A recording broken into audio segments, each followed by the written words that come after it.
Hey, this is Todd. I feel like usually when I start out these videos, I'm constantly saying it's going to be a short one. Well, this one I actually think might be a little bit longer just because I feel like I haven't done this in a while.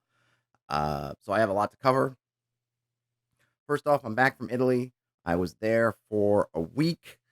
Had to do with my mother's 70th birthday, and Italy, particularly Florence, was on her bucket list. So I managed to help her make that happen. So we spent 6 days in Florence and one day in Rome.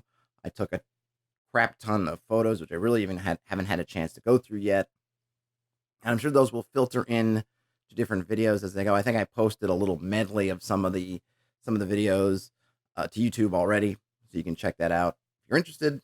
It's not too much. It's maybe I don't know, a couple of seconds each sort of slideshow. Saw a ton of religious Christian art. I think I'm all religious Christian arted out for the moment.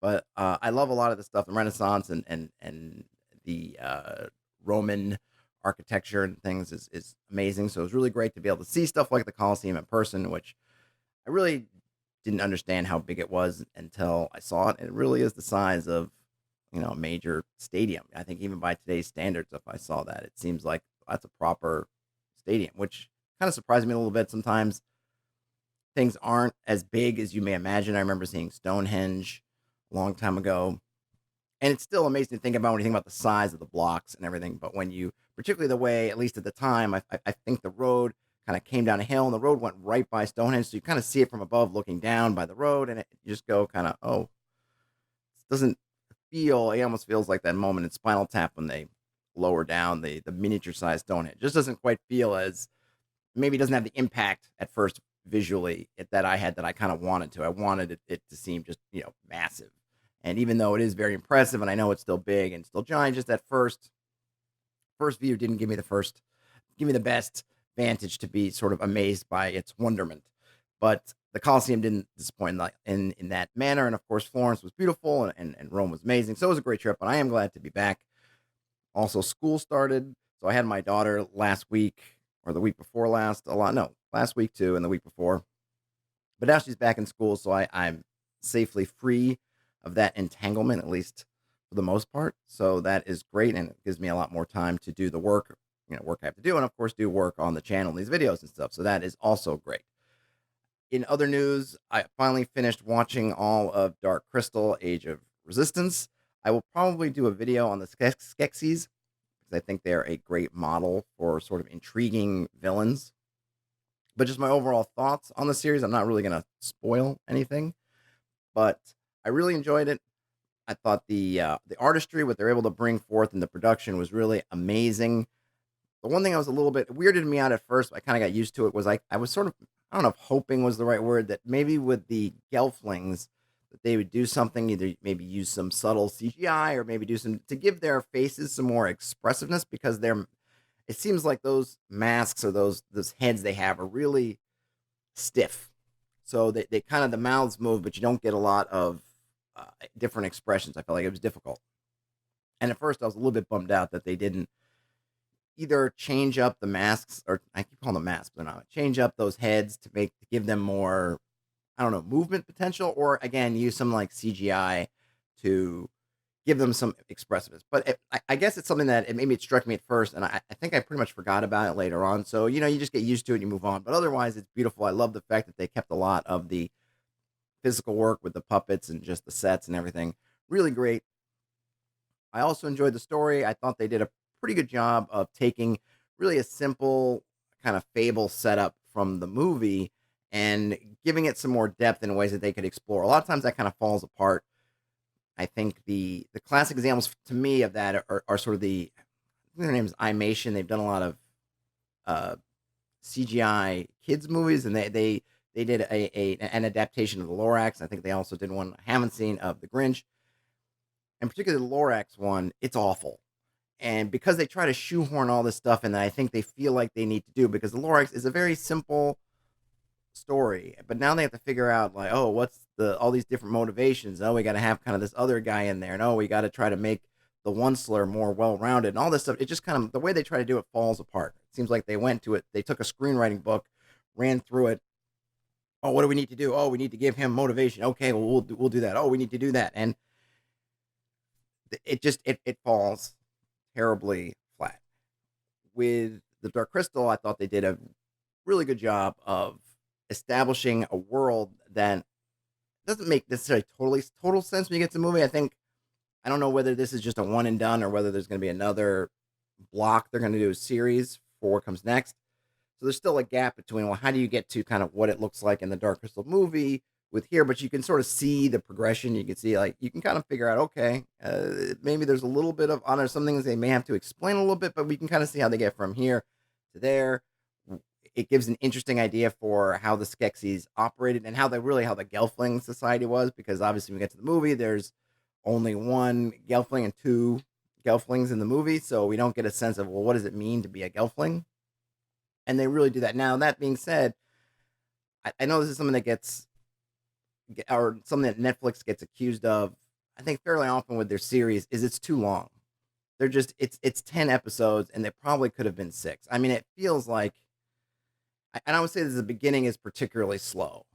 And I thought, boy, they could condense a lot of that, or a lot of this where you know that they have a certain amount of characters that are going to get together, and then they kind of crisscross and they don't meet up. And some of that's kind of fun when you have that where, oh, they're coincidentally they're in the same area, but they don't know each other, so they pass. But I remember when it happened a couple of times here, I was like, come on, like, just like get them together already. We know they're going to get together, so let's move it along. And I think that's, I don't know if that's a product of Netflix and just this, they need to have 10 episodes or how that came about. But I definitely think they could have maybe done a little bit of better service to the story they had by not trying to pad it out. The other thing, which I think in terms of sort of a gaming connection was, which I thought was a little bit of a failure in their part, was the world doesn't feel big. I think I remember from, and I'll have to go back and watch the original Dark Crystal movie, but it feels big. It feels like the Skeksis are way over there, and the Gelfling starts way over here, and he travels to Ogra, and then he kind of here, and he meets the other Gelfling, and they kind of travel around. They get there. There's not that same sense of scale in the show. It feels like people are bouncing different corners of the map. I don't know if just maybe the world is of Thra, that's the Dark Crystal's world. I don't remember if they ever mentioned the name Thra in the movie. Maybe they did. But anyway, it's called Thra, and I don't know if I assume it's the whole world and not just the region, but it seems really kind of small. I mean, they sort of spread the Gelflings out. Well, there's sort of the forest tribe, and there's kind of the mountain tribe, and then there's the underground tribe, and I think there's a desert tribe. But they don't feel really distant. And it feels like they're kind of the only ones there. Like, it really feels like, yes, I know there's some other creatures that show up, but it seems like as far as, you know, I guess uh, important creatures of the world, there's really only the Gelflings. There are another creatures who I won't talk about because they come up in the show, and then there's the, and I don't remember their names, and there's the Skeksis, and it seems like they're kind of all packed into this small area, and I think a lot of that has to do with the fact that somewhat as what happened with Game of Thrones in later seasons, where they need to get you from A to B, and they just kind of bounce, and they don't really mention how long it takes, and it just feels like it's scene one they leave the house, and then scene two they arrive at the next spot. So I felt like, those two things, right? It's a little bit slow, and they maybe they don't give a good sense of distance in it, but I think it's totally worth watching. I think it's really great. I hope that it does well in all the metrics that Netflix looks for, so that they decide to do more of them. And I hope that maybe other, I really love the kind of claymation style stuff, like Kubo and the Two Strings, I guess, and the other movies that they have made. And I like that some of these more traditional forms of animation are hopefully finding success. So I hope that breeds more of them, because I think they're great, and I think there's room for them in a increasingly digital landscape. So that's that.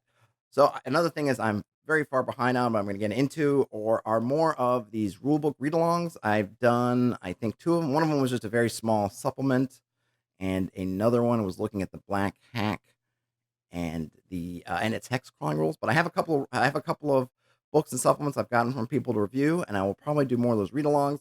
The concept behind the read-along, just to let you in behind the screen a little bit into my thinking process, and you can let me know in the comments here or in Twitter or Reddit or wherever you can find me, and the links will all be in the show description to those where you can find me in those different social media type spots. But the thought process is that I really enjoyed I guess to put it another way, I guess when video game reviews, I used to watch a fair amount, but I remember about watching the reviews. I don't really watch them too much anymore, but when I was kind of into watching them, what I really wanted to see was the gameplay videos.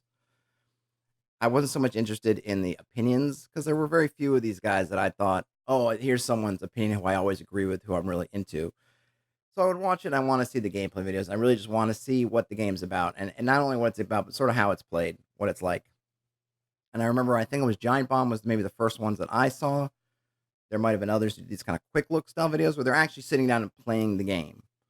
And I thought this is really cool. I can watch this because you're going to see everything. You're going to see the good, the bad. You're going to see all the warts. You're going to see everything about it in I guess, a non-edited out. You're just gonna see it as it comes. You're just gonna see the natural flow of the game, and I think you can get a better sense of whether you're gonna like it or not when you actually see people playing it. Not the highlights, not just the lowlights. You're gonna see everything, and you can decide for yourself whether the things that come up that you may not like outweigh the things that you like, or vice versa. However that works. So I really like that. And so the concept with these read-alongs is in a similar nature. Now, I don't have the group right now or the schedule to do a bunch of one-shots to play them, and it's hard, I think, particularly with role-playing games. If we didn't do a bunch of one-shots about a rule set before, I guess I feel like, maybe to put it another way, rehearsals, I think, are important. Not so much to make it too slick. That wouldn't be my intention, and I'm not in that spot. I think to be able to make a super slick one-shot video, I don't have the setup even to do it. But I think that watching a bunch of people fumble through rules they don't know might give the wrong impression about a game. Because, say, a game like Burning Wheel, I haven't actually played it. I've seen some people playing it. I'm not saying you need to have it has to be someone who plays it 40 hours a week, and so you get this ultra smooth, this is what the game looks like when a pro runs it, like the Critical Role of Burning Wheel kind of thing. But I think some competence with the rules is important, because you don't want, to me, you don't want the impressions to get mixed up with the fact that you're not used to the rules. I think a certain amount of competence is important, just to show that if you do go through and read the rules, understand them, here's the kind of experience you can get. Not the, we just picked up the book, haven't read anything, let's just start playing. That to me is not realistic. It doesn't, you want to put the rules that you're looking at, if you're going to do a one shot, in, it's sort of a neutral, in a neutral ground. And I think on the one hand, making it ultra slick and ultra professional ruins that, because you're getting more of a production and you're not getting a real sense of what real people maybe playing the rules are like. On the other hand, if you don't know anything about the rules, you just try to stumble through it. That seems to me that it's going to be more about you stumbling and less about how effective the rules are, right? Unless that's the point of the rules. If there was a rule set that says, here, this is the 5 minute setup and play, then that would be a valid approach, because the rule book's telling you you should be able to play this well in 5 minutes. Then let's do a video where we play it in 5 minutes. But most rules aren't like that. So for the read-alongs, I want to read the rules and go over them and give my thoughts on them. And obviously, it's going to be limited in a sense by the fact that you can't always get everything about a game out of the rules. And there's something I'm going to talk about a little bit later about that in terms of D&D. But obviously, you're limited to, here's what's on paper. But the concept is that it's akin to, if you and I and we all can just go down to your friendly local gaming store and just start, picking up a rule book and just sort of flipping through the pages and seeing, if does this seem like something that's interesting if we were to buy it or not? Is it worth our, 10, 20, 30, 40, $50, or even more in some cases, to buy and potentially add to our library, or is it not? So that's kind of the concept. So I can go through, see what catches my eye in a good way and a bad way. Talk about things like what kind of setting it has. Is it more of a generic rules? Is it what kind of is it a fantasy? Is it science fiction? What's the genre or subgenres that it's in, that sort of thing. And you can get an idea of, hey, does this seem cool to me? Is there stuff from this I can use? And particularly for me, I'm not, I have a ton of game books.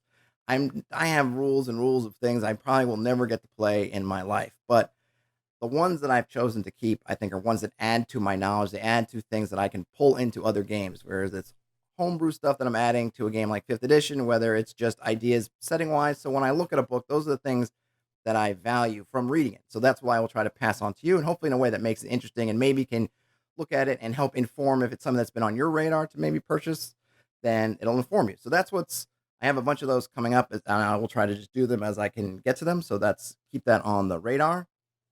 Also coming up on the radar, you may not have been aware, but I helped out running RPG breakfast chats on via Tanker's Tavern on Discord.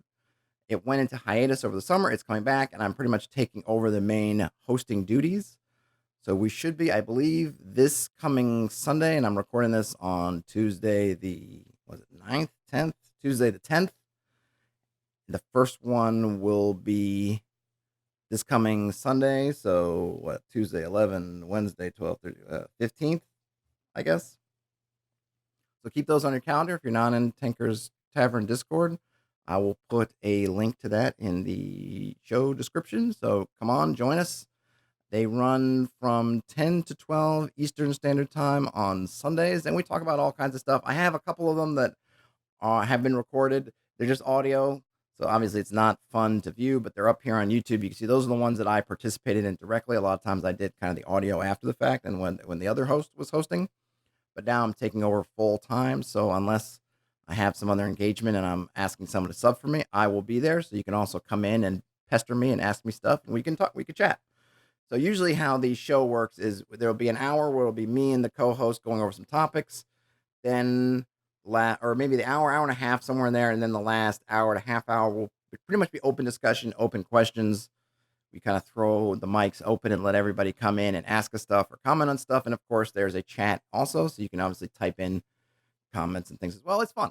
I've had a lot of good conversations on there. We have a lot of nice guests coming. I just got a little bit of, I just got sort of a heads up on who's coming next coming weeks, but I don't have it in front of me, so you'll just have to see. I think we usually will post throughout the week. Usually, I think Fridays or maybe Saturdays, we'll post an update in the tavern channels. I also do have a channel on on that Discord, so you can pester me there as well. But we'll throw stuff in there saying what's coming up. But anyway, it's coming, so hopefully you'll join us because I think it's a good, it's a good, excuse me, it's a good chat, and then we cover a lot of good stuff. Let's see what else. Oh, so I'm trying to think. So my notes say setting collaboration and predetermined expectations. Okay. I think this is what I think I can remember. I wrote down some notes, and now I'm trying to remember what I was thinking about when I wrote the notes. What I think I was talking about. Oh, yeah, here it was. On Reddit, I was reading through, I think it was Matt Colville's channel, and there'd been an episode of his stream, The Chain, where they were making characters for, I guess, a little bit of a sub adventure. And during character creation, one of the guys wanted to make a high elf pirate, and Colville kind of shot it down a bit. He said, well, high elves are like Elrond and not really pirate types. And the player went, okay. And then they kind of went off their way. And it started a little bit of a discussion in his Reddit, in his subreddit, sort of about people calling him out a little bit. I know calling out's a little bit, not they weren't trying to be harsh on him, but basically saying, objecting to, hey, why did I don't think, I disagree with him shutting down the high elf pirate, and other people, obviously, is it some people coming to his defense saying, oh, this, that, and the other, it's his setting, whatnot. Other people saying, no, the player should have a more active role in the setting. If he wants to be a high elf pirate, he should let it go. It seems like an interesting conversation. Where I come out on it is, I really don't feel like there should be much where you say, like, no, no, no, right? But I understand where he's coming from. You're running, essentially a fixed kind of small adventure. These characters are not supposed to be super special. I think my conception is that these are kind of one-shot characters. They're gonna do this one thing, and they're gonna kind of fade out in the background. Now, if you're gonna make maybe what he would consider, and I'm not saying necessarily is this, but maybe from his point of view, kind of a special snowflake character, the high elf who's done all this stuff, pirate. Are you putting in a lot of work into doing this, and it's really just for this? Maybe we want to keep it more canon in a sense because it's a side mission and it's not something that I want to invest a ton of time in bending my session or whatever rules I have for high elves just for this one guy who's just going off in a side mission. In a sense, is it worth the kind of world building tweaks I'm going to have to make? Is it worth it for just a little side mission? Because this is really, it was just for a diversion. And it's going to fit into their main plot, but it's not their main characters. It's not somebody who's going to be spending a whole lot of spotlight time in the game outside of it. So is it worth bending all this stuff for it? And probably not. Maybe it's like someone comes to me and they were saying my game, hey, we're gonna play a one shot, and they want to make some kind of crazy hybrid thing. And I might say, look, if this was for the main campaign, I'm totally down to go with hybrid thing. But I'm trying to do this kind of light on the sly one shot. Maybe let's just keep it kind of vanilla for this. So I could see that being one thing. One of the other things that the discussion spawned was this concept of, how much of the world building are players allowed to be a part of and how much is it DM oriented. And I don't think there's a right answer. I can tell you for myself as a player, I'm not super interested in collaborating on the world building. I really want to be, if I join your game to play, I want to see your world. I want to see what you have. I want to be in there. I don't feel the need to say, oh, but I really would like to do this instead. Now I may have ideas. If you're telling me about your world and there's some cool thing and I think, wow, that cool thing really sets up this other thing that I think is really cool, I will share it with you. But I don't feel like that it's some kind of right of mine that's being trodden over if if that doesn't happen. And so I feel kind of the same way with characters. I just want to make a character and play. I read and I hear sometimes people saying things like, before I play a game, my character's all set, and if I can't have this character the way I've set it up in my brain before I've joined your game, then I don't want to play.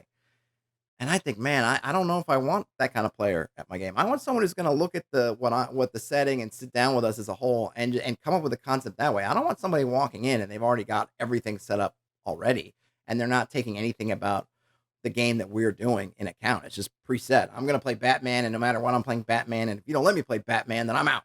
Well, I would say, well, maybe this game's not for you. And I don't feel like I'm someone who's super, set on my setting. I try to leave a lot of blank spaces in my setting, and I'll probably do a video about this, kind of the power of Enigma and sort of having areas that aren't predetermined so that you have spaces to allow characters and ideas and things to flourish. You haven't locked everything down. Like, and like in the Lego movie, you haven't, unleashed the Craggle and just and glued everything down. But by the same token, I don't I don't think I want somebody whose whole character thing, they're just coming in from kind of outside the game. I want us to be in it together as a group. I want us to do everything together as a group. And if you're coming in with some predetermined notion that you were so stuck on that you will quit the game if you can't do it, that to me is no different than complaining about a DM who refuses to make any changes to their setting for any reason at all. These are two, ends of the two sides of the same coin, which is totally being inflexible. For me, if I go into a game and they say, hey man, we're playing a game and you're all dwarves, I'm down. Hey man, we're playing a game and we're all tieflings, I'm down. Whatever it is, I'm down. I want to try it. And maybe I'll like it, maybe I won't like it, but I'm always up to try it. And I want to. I don't want to come in and give my notes to the GM about setting changes that I want. That doesn't interest me. It obviously might interest other people, and of course, whatever works for you. But it was interesting to hear people talking about that and the different sides of it. I also don't feel like that the DMs need to have it all locked down on their own. But I think a lot of the things, when I think of this stuff as a player, my power, I feel like my power, the way I look at it, is you're influencing things within the world once the world gets going. So I don't look at it as I have this power of world creation. I have the power of changing the world with my actions, with doing stuff. You've put me in this world, and now I get to go in and muck around with it. So the stuff that irritates me as a player, or that I feel like steps on my toes as a player, is when I feel like none of my actions in the game matter. I don't feel very strongly about, well, on some level, I'm not getting to edit the setting. For me, I just don't care. I don't care that much. Most of my PCs are not these special snowflakes. They're not the crazy son of a god, daughter of a demon, was a princess. Like my guys are usually like, yeah, they showed up because they were bored at home and they wanted to adventure. And then they will change depending on what happens in the game. But my guys tend to be kind of everyday things. So that's my angle, right? I don't come into it saying I want to play the fallen god who doesn't know they're a god and this or that. Now, that's usually that's not me. So maybe that informs why I feel the way I do, but that's the way I feel. But it was an interesting discussion, and I'd be curious to hear about what your take is on how much collaboration in the settings do you want? How much do you need as a player, as a DM? Do you feel like your toes are being stepped on if players try to make sort of setting changes or I guess additions to the setting? I think this usually happens during backstories because they're not in the world yet, so they start adding things in the world to make their backstories happen. And by the way, if you do session 0, you can kind of eliminate a lot of these because you're going to cover it all together in a group so that there's going to be no hard feelings. Because I think what happens is that players go off and they do their character stuff. You're off doing your setting stuff. and then you guys have both locked in your ideas. Then you meet together, and when they don't mesh, it's easy to get into a conflict. But if you kind of do it together, at least as far as the backstories go for the players, because you may have your setting already in mind before session zero, is that you're not going to get hooked on an idea and then living with that idea and falling in love with it for weeks only to get shot down.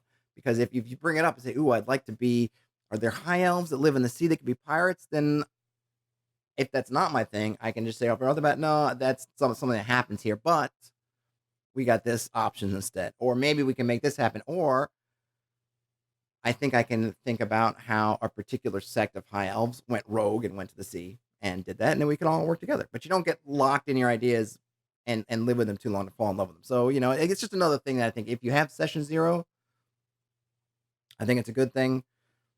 Use it. But I again, interesting discussion on settings and collaboration and what I called predetermined expectations. So if you could, I think that pretty much it wasn't actually that many messages in the Reddit thread, but I guess it just inspired me. Maybe I'll throw it up on Twitter to see what people think about it. Speaking of that, I did throw a poll up on Twitter last week about flanking as Bruce the cat hops on here. Bruce, please don't walk in front of the webcam. I know you want to. Please don't. There you go. Go behind. And it was really interesting because I think, again, it might have been on Reddit, it might have been on Facebook, usually where I kind of at least shadow D&D discussions to kind of see what people are talking about. Flanking, I thought, was pretty much universal. I'd never run into any games that didn't use flanking. Now, I always mix up additions in my head because hops off because they just kind of blend together. So I didn't know that flanking was.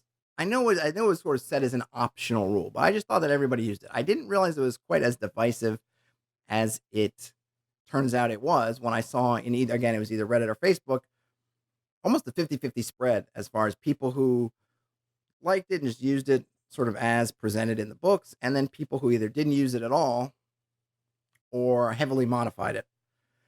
So I threw the poll up on Twitter, and it's ended now.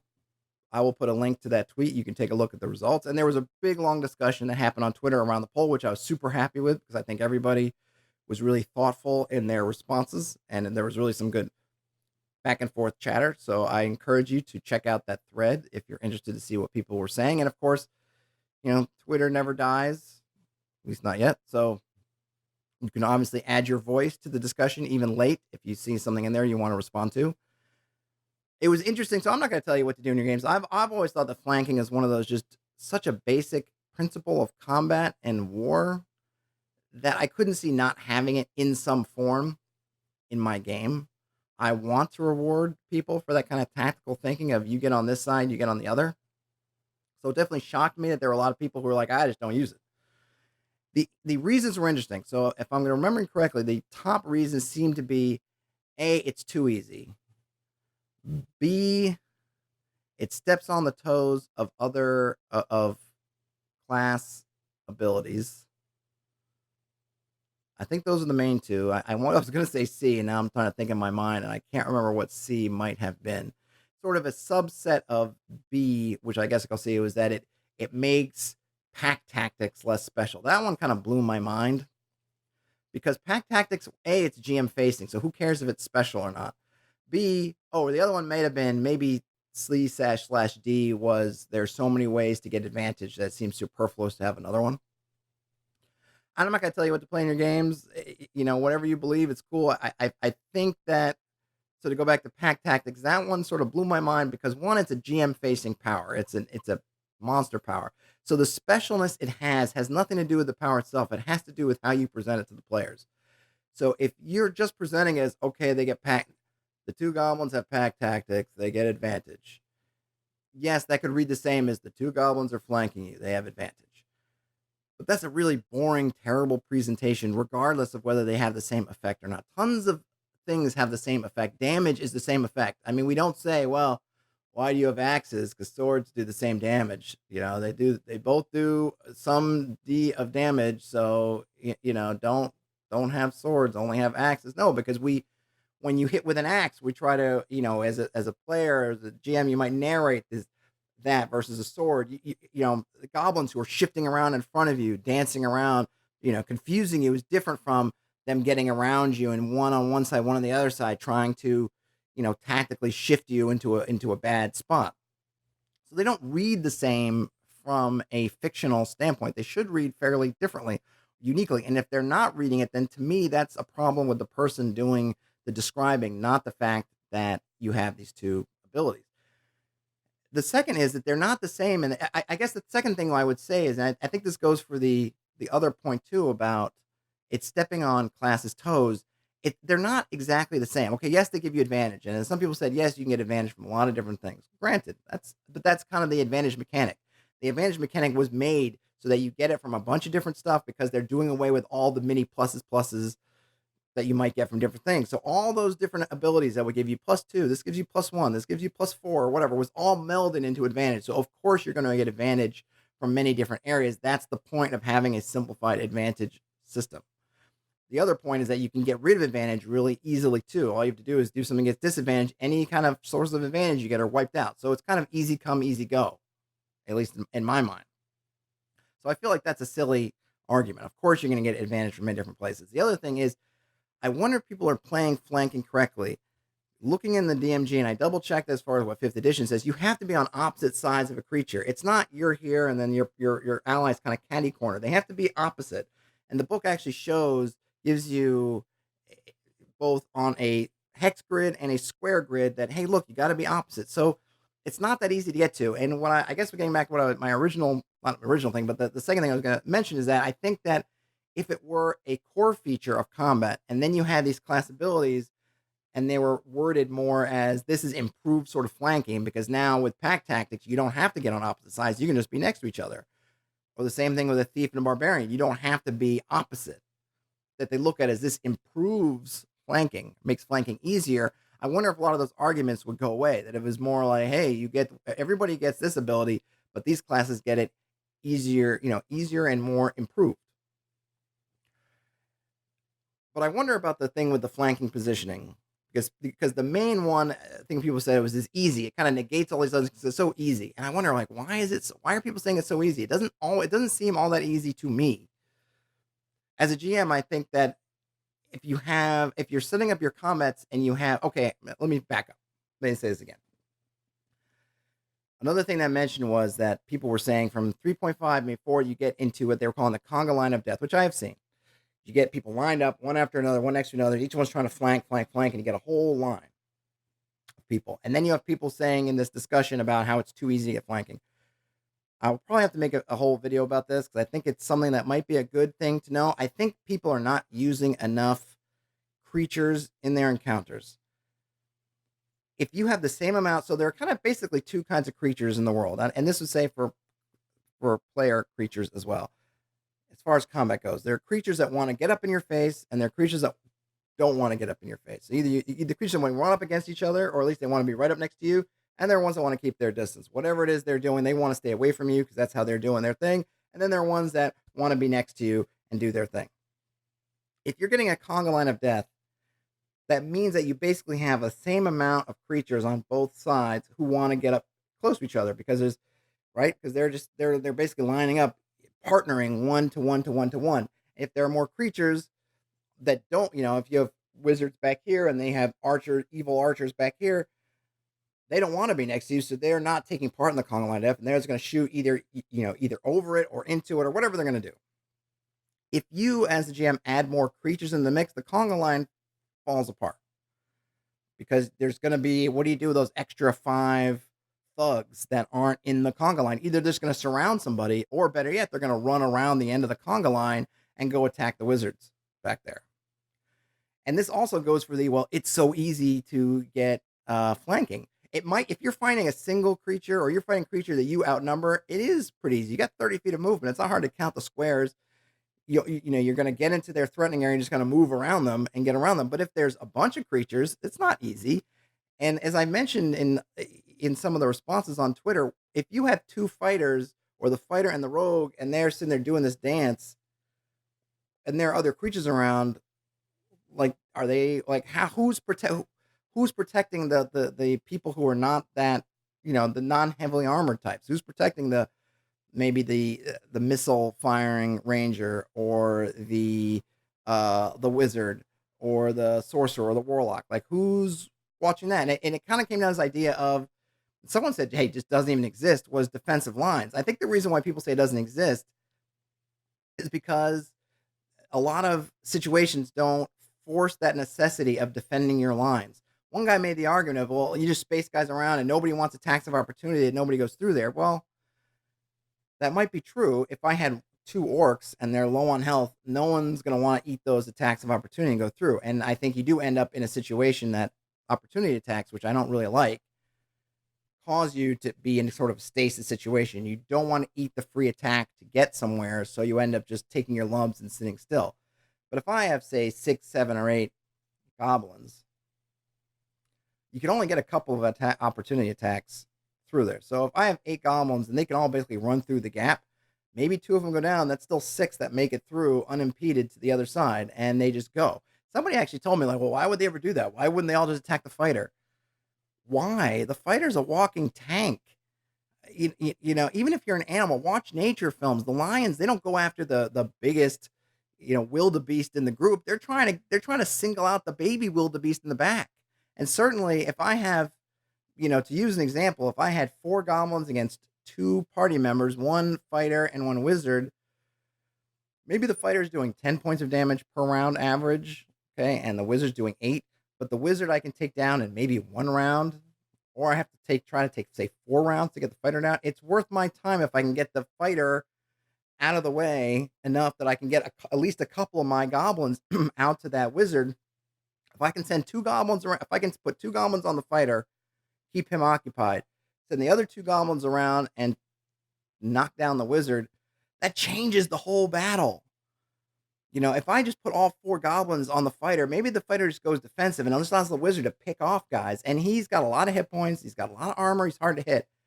If I can send 2 guys out and take the wizard down, that changes the whole complexion of the battle. Now I can go through, hey, coup de grace time, because I would play with coup de grace. I'm going to kill your wizard friend if you don't surrender. Even if I don't, now the fighter has to make some choice. He's got 2 goblins on him. If he decides to go back and help the wizard and try to get the wizard back on his feet, he's going to take 2 free attacks.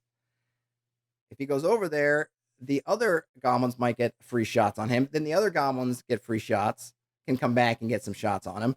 So that's probably at least a round of maybe I get 4 kind of free attacks. Whatever he does with the wizard may not even work. I don't know what he's going to do. Maybe he's got a potion. Whatever he's got to do. He's got to spend actions doing that he's not doing attacking me. So that puts the fighter in a much worse position. Just from there, the action economy is now swung very much into my favor. And again, I've got the possibility that I can try to threaten the wizard and say, drop your sword, fighter, So my question isn't why wouldn't they attack the fighter? My question is, why would they attack the fighter? You give me a better logic for sitting there fighting this walking, metal tank, where I can go and try to take out the guy with robes and put pressure on the fighter. That to me is the real decision. But I think a lot of GMs, they shy away from that, either because, and look, I get it. I've been a squishy guy where I've seen the GM move the enemies towards me, and I'm like, why me? No, why me? The fighter's right there. But, from a tactical position, I get it. Of course, I don't want it as a player because my guy's not built to be there and sit there toe to toe.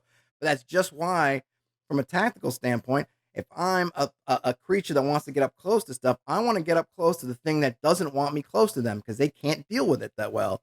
The thing that the other guy over there that wants to be close to me, I want to stay away from them as much as I can until I have to.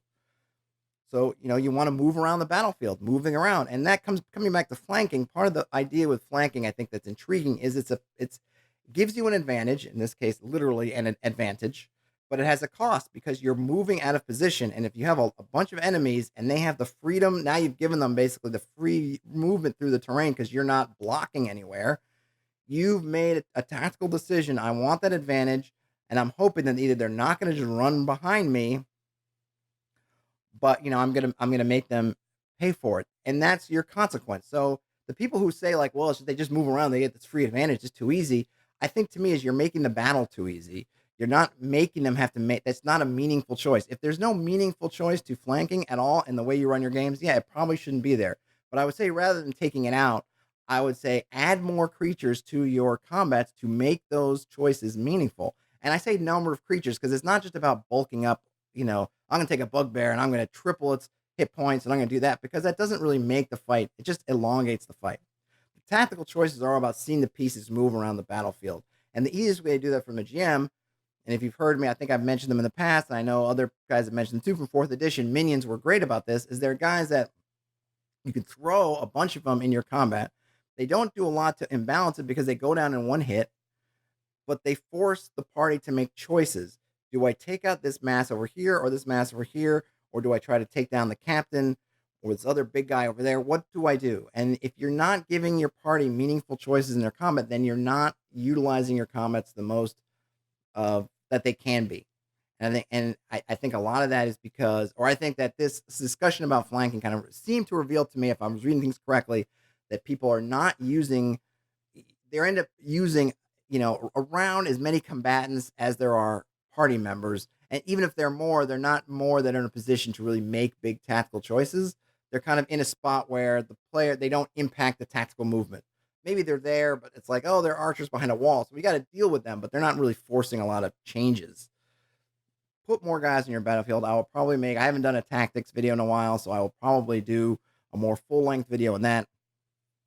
Throw more guys out there, even if they're just minions with 1 hit point apiece, to force your party into tough decisions and make flanking a real choice. If you're going to have it, make it so that, hey, unless you're fighting something when it's just like a lone owl bear or a lone dragon or something, in which case there's maybe not a whole lot going on, and it is easy to get the flank. Make it something that for the most part, you have to make a tough choice, and you may be able to get to the flanking position and not want to take it, because if you move out of position to get the flank, again, that leaves that opening and enemies can pour through and you have to hold the line. I think that it's not that defensive lines don't exist. I just think that a lot of comments aren't implemented to make it something that needs to be thought about. And I think that's a mistake. Think about it. Think about how you can push your party to make decisions about their formation and how they are deployed on the field. Oh, one more thing about flanking. Some people mention that they don't. If you're worried about flanking, you're not worrying about you're not taking account stuff about the environment. And I thought, like, this seems backwards to me, because the whole point of flanking and trying to flank and not trying to flank is you should be thinking about your environment. Because if you can put yourself in a spot like, oh, there's a column over here, there's a pit of acid over here, so they can't get around either side. If I can sit in the middle, I can block them and they can't flank me easily. That's a good thing. To me, it's not about ignoring the environment. The whole point is you guys should be moving. Everybody, the creatures, the player characters, the party, the enemies, everybody should be moving to take advantage of the environment, and flanking is part of that. To me, I don't know what kind of game we're playing if I'm flanking and I'm ignoring the environment. I almost can't visualize it. So if that's something that you've seen happen where players are ignoring the environment to flank, I'd really love to hear about it, because I think that something else must be going on. Again, I think it's just that people aren't paying attention. Maybe you as a GM aren't paying attention to your creature's positioning, because if you're not using the environment, then the players may not need to use it either. It's a two-way street, double-edged sword. So think about that. Lastly, for some reason, there was a big uptick, at least in my Twitter and Reddit, whatever, about people, again, going back and forth. Is D&D a fighting game? Yes, no. First of all, I don't know. Who cares? What difference does it make? If we're going to say it's a fighting game, we're going to say it's not a fighting game. Does it make any difference at all? What does it tell us about D&D if we say, yes, it's a fighting game, or we say, no, it's not a fighting game? Like, what is the revelation? What are we supposed to glean from that? What is the benefit of this argument? If we were to bow one way or the other, what truth has been revealed? I don't think there is one. But I think that with 5th edition, I will say I believe it is a combat-centric game. And the reason I believe it is because it's not because of the rules thing. I hate that argument of, well, your rules are, what your game is about and what your rules are about. I don't think that's actually true. And I think I said this on Twitter. I think the rules are going to talk most about the most contentious issues. And in D&D type games, usually combat is the most contentious issue. It's got the highest stakes for the most part. Combat does. It's got the most things you need to kind of think about or consider, particularly in games that have a tactical style combat. Excuse me, coffee. And it's got the most kind of moving parts that you have to be aware of. So I understand why combat rules may take up a large majority. If you have a lot of that stuff, you want to figure it out. And people have written a really good blog post going into why that may be important to cover all those cases. Because you may say, well, you don't need to cover all that stuff. We don't cover it for other ones.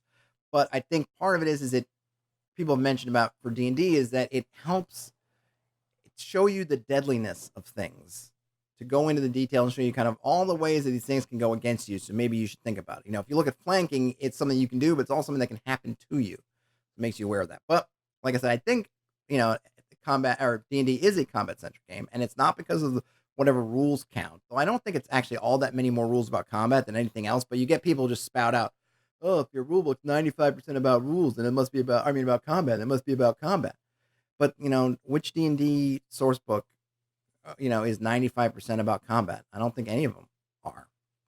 But I don't think that's what it is. I think 5th edition is about combat. And the reason is because this is what most of your character class abilities are from. Most class abilities revolve around combat. Most of how we look at how classes are balanced is around combat. We look at how much damage they do. What can they do in combat? And I think when you put all that together, that tells me that the focus is on combat, because all your character choices and how you're judging your classes and you're judging your builds is on combat. So that's why I think that it's a combat-centric game. Going back now to kind of old school D&D and those games, specifically, I would guess at least before 2nd edition. I played some 2nd edition, but I don't have the best recollection of it for whatever reason, so I can't remember. I know it's when kind of splat books started to go a little bit crazy, and a lot of those had to do with sort of combat, whole handbooks about warriors and whole handbooks about wizards and things like that. That might have started to kind of push things more towards combat, but you get people who take this, maybe they've played 3rd edition or 3.5, 3.x, Pathfinder. 4th edition was certainly very heavily combat focused, probably the most combat focusing in the games. And then they apply that logic to the whole history of D&D. And I've gotten into it people before. I'm not a rules lawyer. I'm not someone who wants to sit there and argue about rules, but I feel like conceptually there's stuff that I just can't help myself. I want to say when I see people talking about like, well, D&D's always been just a combat game. It just, it just taps on my, like a dentist tool tapping on an open nerve in my mouth. And you get people in these discussions. Oh, the other thing is like, look, I will say something like, hey, like I think this came up and they were like, well, D&D's always been just about killing things. And I said, they're in old school D&D in the white box and basic expert, there was mechanisms in place for talking to creatures, talking to monsters. You could recruit them to your side. You could speak their languages. They had, reaction tables that would tell you if they were, if they were friendly or if they were unfriendly. So you could end up in a random encounter or a set encounter and not have it be instantly hostile. And those options were presented in a way that not just for GMs to use, but for players to take advantage of, including rules for like, if you run into monsters and talk to them, you may be able to recruit them for them to help you. And I guess someone told me like, no, you're mistaken. You're thinking about morale. That didn't happen. That wasn't there. Me, I said like, I thought to myself, oh my gosh, have I been confusing? Because I'm pretty sure they're in basic expert. Don't remember if it's in Holmes. Have I just been imprinted that onto the white box and it's not there? Excuse me. Was this a 1st edition thing and I'm confused?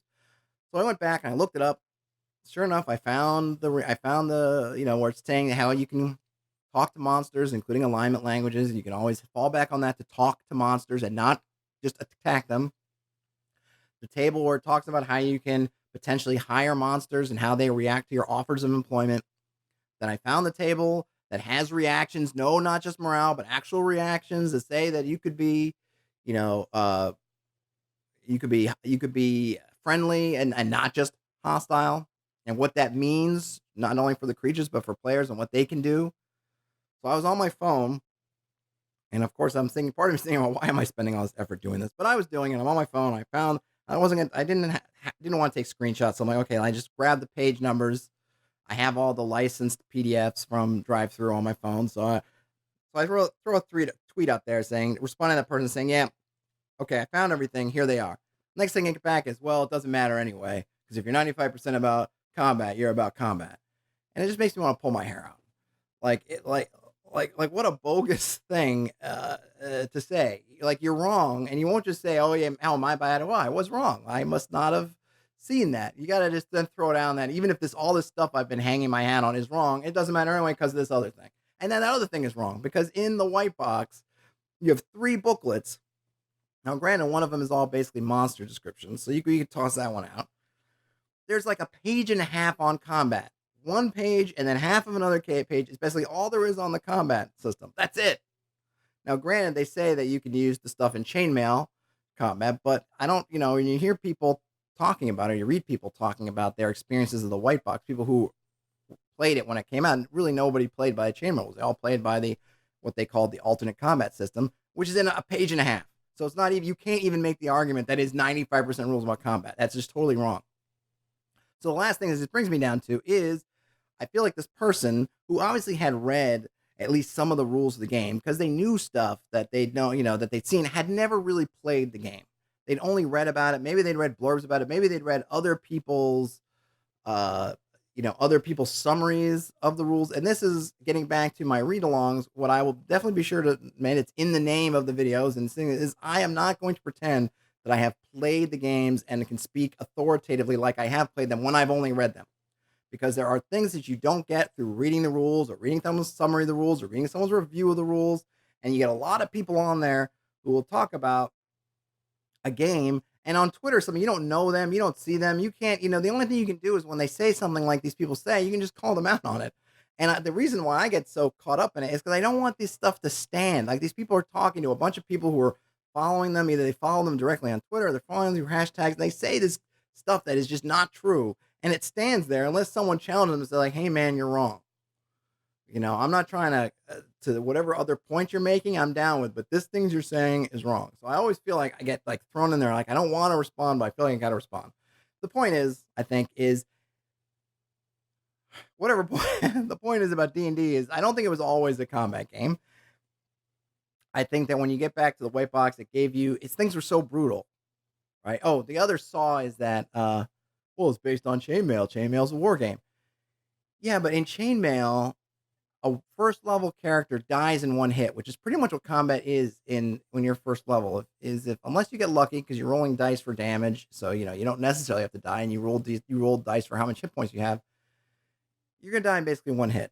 So combat is not something you want to get into unless you can really have it rigged in your favor. You want to fight when you have everything lined up in your advantage, because otherwise you're gonna die, which is basically what would happen to a chainmail first level character. They're not anything special yet. You're not special in chainmail till you reach hero level, which for fighters is I think 4th level. You get the term hero, which means now you operate at a higher level than just the regular soldiers of an army. If you're following, chainmail rules, and you actually have a chance to fight against stuff in chainmail like other fantastic creatures, because otherwise they just obliterate you. So if you were taking your regular soldier who you turn into a first level fighter and you send them from chainmail and you say, this guy's gonna have adventures because I want to make him a hero before the next battle in chainmail, you're not running in just fighting everything like it's a combat simulator, because that guy's just gonna die. He's not gonna make it the 2nd level. He's certainly not gonna make it the 4th level. So you're running that. But the bottom line is that of a couple of things. One, I be aware of people who are, and it's hard to tell. It's impossible to tell. Like if I hadn't read the rules, if I hadn't played old school D&D, I would have no basis to question what this other person was saying about how that game plays and what it's about and kind of what it means in the greater narratives of D&D as a game. But I have played it, so I was able to say that. Obviously, take everything people say with a grain of salt. Take everything I say with a grain of salt. I try to come across and do an honest job. I don't try to misrepresent things to try to prop up any kind of angles I have or ideas that I have. But, feel free to look up things that people say afterwards. Call me out on if I get something wrong, because I will definitely get stuff wrong, right? And the other thing is, I think, is that if you're someone, if you feel like you've read the rules, it's fine to say what's written in the rules. And of course, D&D got people getting so many arguments about rules is written, rules is intended. What's this? What's that? How do they interact? What didn't they say in the rules? What does that mean versus what they did say? But I think you will never get a true sense of the game until you play it. And I've said this before. I did a video on kind of being, a little bit of awareness with reviews about what they actually played the game. Sometimes they don't say. Most of the time, I would say they don't say. But I think oftentimes from the content, you can tell they haven't, because there may be things about the game that don't come out until you play it. So I'm going to try to be very careful with my read-alongs and when I do kind of rules reading reviews, to be sure that the stuff I'm playing is just my impressions from reading it. And I haven't played it, but play it. You know, see what you like, see what you don't like.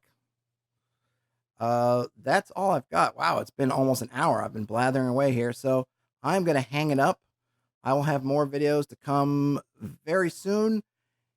If you like the blathering and you like to help and you feel like the videos I've got already and the videos that I'm coming up with. Oh, and I also, I've been sort of taking a break, as you've seen, from doing hex crawl videos. I'm kind of trying to think of what my next approach or what my next angle of attack is going to be. What do I, should I, and need I talk about? So if you have ideas, if there's stuff about hex crawling that you think I didn't cover enough, or I didn't cover at all, or you'd like to see more about, please let me know so I can start working away on those. I think I've done a couple of videos already that were basically inspired directly or indirectly through comments saying, hey, talk about this, or you didn't mention that or whatnot. So please let me know. And if you like this stuff, I've got a Patreon. I'd love to see, if you'd like to support me, you can support me on Patreon. Love to see you there. I've got, if you don't like Patreon for whatever reason, I also have a Ko-Fi page that you can support me there as well. I've got I guess I'm working on kind of an interesting adventure supplement, which I guess I'll spend a couple minutes down. I posted to the coffee. I posted it to the Patreon for backers. I think I posted it, and by this recording, I also posted a little bit of a map on an area I'm working on. Basically, what I'm trying to do is I'm trying to look at what do I do with adventures. I'll probably go and do some like little montage of all the old school modules that I have. I have a bunch. I don't know. It's not an exhaustive amount, but I have a lot. How do I use them? How do I take them? I don't usually like the super narrative ones. They just don't appeal to the way I like to run games. And I also do a lot of homebrew, and so they don't appeal to me from that. They're just harder to pick apart. So what I wanted to do is have basically sort of like a mini little setting that you can use as a basis for your campaign world, or it'll be fairly easy to take this area and just, plop it somewhere where it makes sense in your campaign world. And then have these kind of a little adventurelings, different things that are happening, right? So let's say we have a town and little Timmy fell down the well, but then there's also owl bear has been attacking people in the woods, and this supposedly these miners heard weird noises from a cave, and they give you these different things that you can, as a party, you dropped in this town or you arrive in this town, you can pick from these things what appeals to you. We want to go down the well and try to find Timmy. We want to go check out this mine. We want to go hunt the owl bear. And then hopefully it'll work out. I'm trying to have the tools available, whereas the GM, you'll be able to weave these together or not as you see fit. So you could take the Timmy stuff, and maybe there's things involved with that you can then weave in. And if you wanted to connect it to the owl bear or to the mines, you kind of have these things you can weave in, or weave them in whatever order, however they kind of happen in your game, or not, or keep them separate. But that the place will also be somewhere you can make a hub for at least some part of your campaign or your whole campaign. Probably not your whole campaign if you're going to, whatever, but at least to start.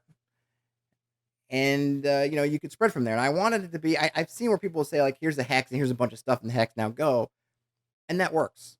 That works fine. But I wanted to give a bit more structure than that, particularly for newer GMs. I think they look at that and it's daunting because, yeah, you're given a bunch of stuff, but you're not really given guidance on how to put it together or how to, parse it out to your players. So I want to give those in between, not a narrative, flat out narrative adventure, not just here's a map and here's stuff, somewhat in between where you could have the map and the stuff, but give you that guidance if you want to weave it into a narrative, because that's what I think is useful for me, that I can get into it. And, if I were to play a town, throw my party in there, then whatever that appeals to them, I look at, but they're going to the mines. Maybe the mines are connected to the well. So if they go down the mines, they'll find the well. Maybe they'll find Timmy over there, and that kind of solves that mystery. Or maybe they find Timmy. Timmy's gone into the mines, and maybe something there happened which made the owl bear upset, which is why he's rampaging around town. And then there are other things I can weave that in. Seems like, to me, it seems like something that I look at that and I go, that's something I could use. So hopefully, since it appeals to me, it'll appeal to you. Let me know if that does appeal to you. Let me know if you think I'm barking up the wrong tree. Anyway, like I said, I've got these different Ko-Fi. I've got our coffee. I've got Patreon. If you'd like to support the channel, obviously, please give it a thumbs up if you enjoyed this way too long banter. If you want to subscribe, I would love to have you. So please hit the subscribe button. There's a little flag if you want to get notified more or less immediately when new videos come up. But all that said, have a great day, and I will talk to you later.